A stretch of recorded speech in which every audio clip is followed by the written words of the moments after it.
If you felt like you can't keep track of Claude model names anymore, Opus, Sonnet, Haiku, and now apparently Fable and Mythos, you're not behind.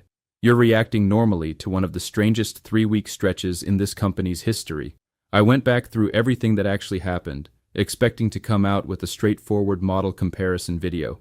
What I found instead was a government shutting down a commercial AI product mid-flight, and almost nobody outside the trade press treating it like the story it actually is. In the next 15 minutes, I'm walking through what Fable 5, Mythos 5, Opus 4.8, and the brand new Sonnet 5 actually do, in plain terms, and laying out the 3 weeks of chaos that connects all 4 of them, including the part most coverage buried halfway down the article. By the end, you'll know which of these models is actually worth your attention right now, and which one the US government decided you couldn't have. The launch nobody was ready for. On June 9th, Anthropic did something it had never done before. It took its most restricted, most powerful model family, and made a version of it generally available. The new tier sits above Opus, and it's called Mythos class. The public-facing version is named Fable 5, and Anthropic's own language around it wasn't subtle. The company said its capabilities exceed those of any model it had ever shipped to the public. The numbers they put behind that claim are genuinely striking. So let's go through them, because they matter for what comes next.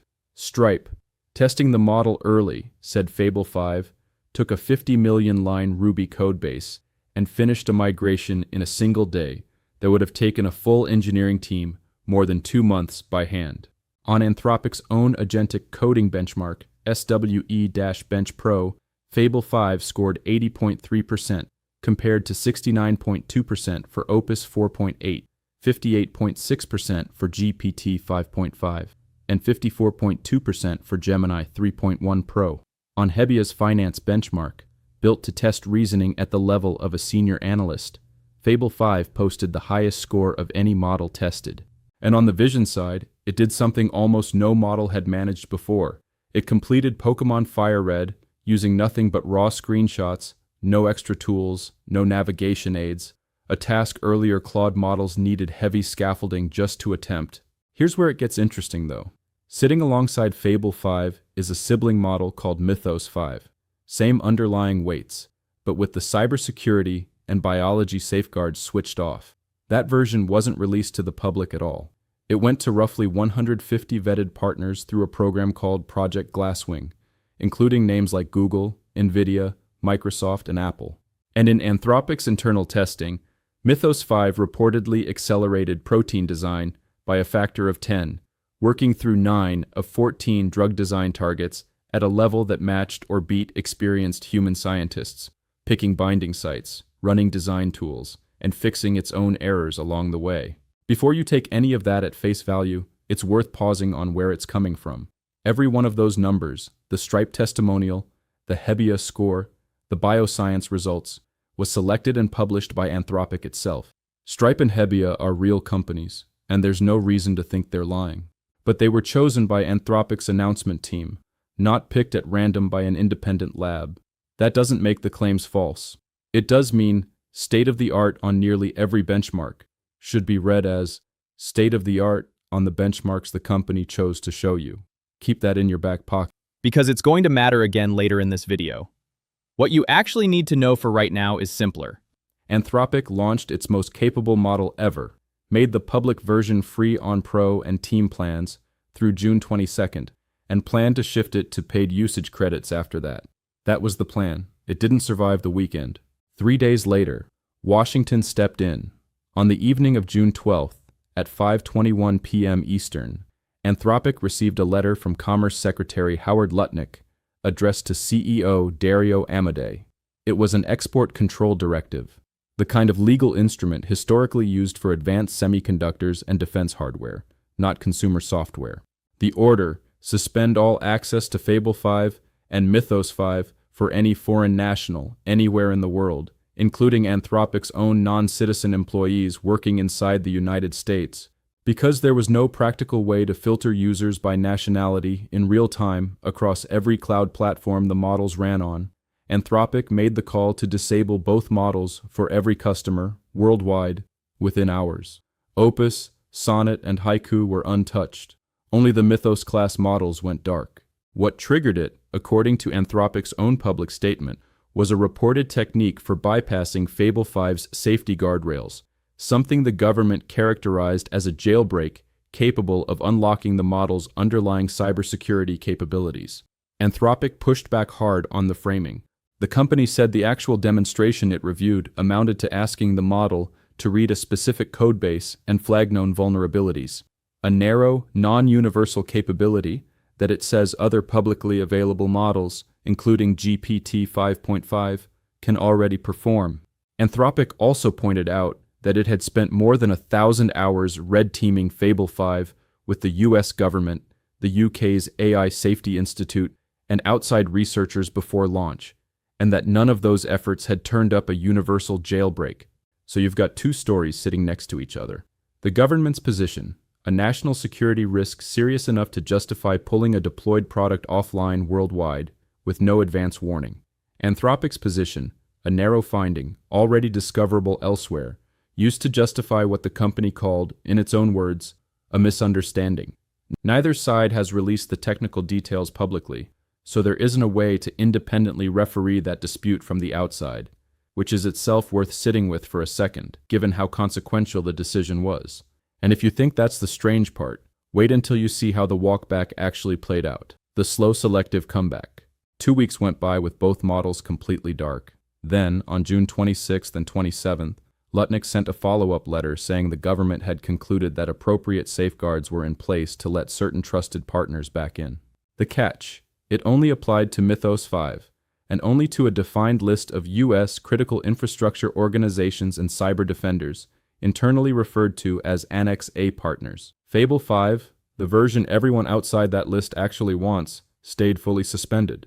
The international fallout got messy fast. Washington Post reporting tied the original trigger to a Korean telecommunications company whose Mythos access raised suspected ties to China, which sent Anthropic's Korea team into full damage control mode at a press conference in Seoul that was supposed to be about expansion, and instead became a Q&A about export law.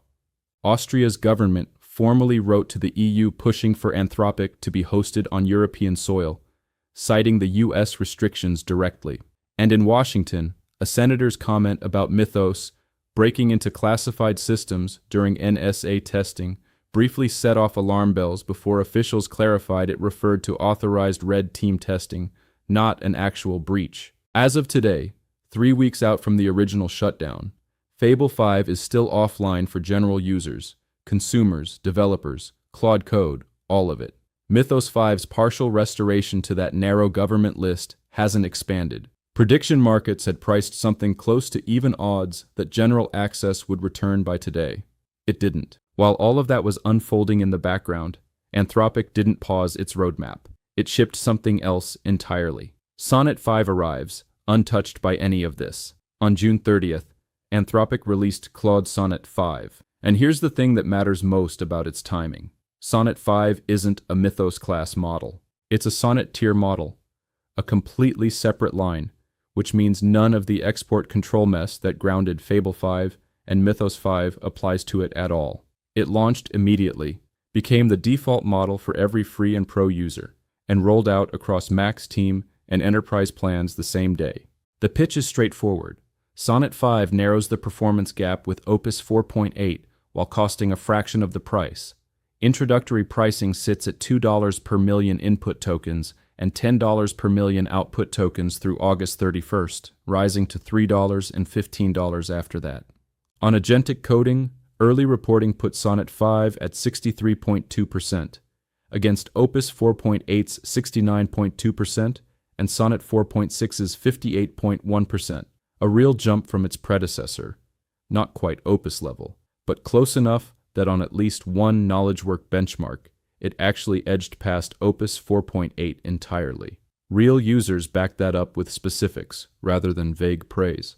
A senior engineer at Zapier described handing Sonnet 5 a two-part job, updating account tiers in Salesforce, then sending a launch email, and watching it finish the whole thing end to end, something he said older models would typically stall out on halfway through. Cursor's team said agents built on Sonnet 5 stay on plan, and ship clean multi-step changes at a noticeably lower cost. On safety, Sonnet 5 shows a lower rate of what Anthropic calls undesirable behaviors than its predecessor, better at refusing malicious requests, more resistant to prompt injection hijacks. Anthropic also says it deliberately didn't train the model for offensive cybersecurity tasks, and in testing against Mozilla's Firefox browser, Sonnet 5 never produced a working exploit. It still ships with the same baseline cyber safeguards used on Opus 4.7 and 4.8, just lighter ones than whatever Fable 5 was running before it got pulled. So now you've got 4 models on the table. 2 of them you mostly can't touch, one of them the actual safe default for most serious work, and one of them sitting in a regulatory gray zone with no return date. Here's how I'd actually think about all of it. Putting it all together. Fable 5 is, on paper, the most capable publicly documented model Anthropic has ever built. And right now, that's almost entirely theoretical for anyone who isn't on a short government-approved list. Mythos 5 is the same model with the safety filters off, narrowly available to cyber defense partners, and not something a content creator, a developer, or a business is going to be building workflows around anytime soon. Opus 4.8 is the model that's actually been carrying the frontier capability workload this whole time, untouched by any of this, and still the safer choice when accuracy matters more than cost. And Sonnet 5 is the one model out of the 4 that's both fully available today and built specifically for the kind of high-volume, everyday agentic work most people and teams actually need. Coding, tool use, multi-step tasks, at a price that doesn't require enterprise budget to justify. It's also worth saying plainly, almost everything quantitative in this video, outside of the Sonnet 5 coding numbers, comes from Anthropic's own announcement and a handful of named customer testimonials it chose to publish. That's not a reason to dismiss the claims. It is a reason to treat state-of-the-art on nearly every benchmark as a marketing sentence, until independent evaluators get the same access to Fable 5 that Anthropic's hand-picked partners already have. We don't know that yet, because almost nobody outside that list has been able to test it. The bigger story underneath all of this, though, isn't really about benchmarks at all. This is the first time a US export control directive has been used to pull an already deployed, mass-market AI product offline, worldwide, with hours of notice. Whatever you think about the national security justification, that's a new category of risk that didn't exist for AI companies 3 weeks ago. Not a model going down for maintenance, not a jailbreak getting patched, but a government deciding a commercial product simply can't be served to the public anymore. Every frontier lab building something like this now has to plan around that possibility, and so does every business that bets its workflow on a single model from a single vendor. Where this leaves you. If you're actually building on any of these models right now, here's the practical version. Sonnet 5 is what you can rely on today, for cost and for capability. Opus 4.8 is still the right call when you need the highest accuracy and can afford it. Fable 5 is worth watching, not worth architecting your workflow around, at least until there's a confirmed return date. And Mythos 5 isn't something most of you will ever touch directly, but it's worth keeping an eye on, because what the government decides to do with it next will probably set the precedent for how every other AI company gets regulated from here. I'll be tracking the Fable 5 restoration as it develops, since this clearly isn't over. Let me know in the comments which of these 4 you're actually using day to day. I'm curious how many of you have even tried Sonnet 5 yet versus still running on 4.6. And if you want the breakdown the moment Fable 5 comes back online, that's exactly the kind of update this channel exists to give you, so subscribe if you haven't already.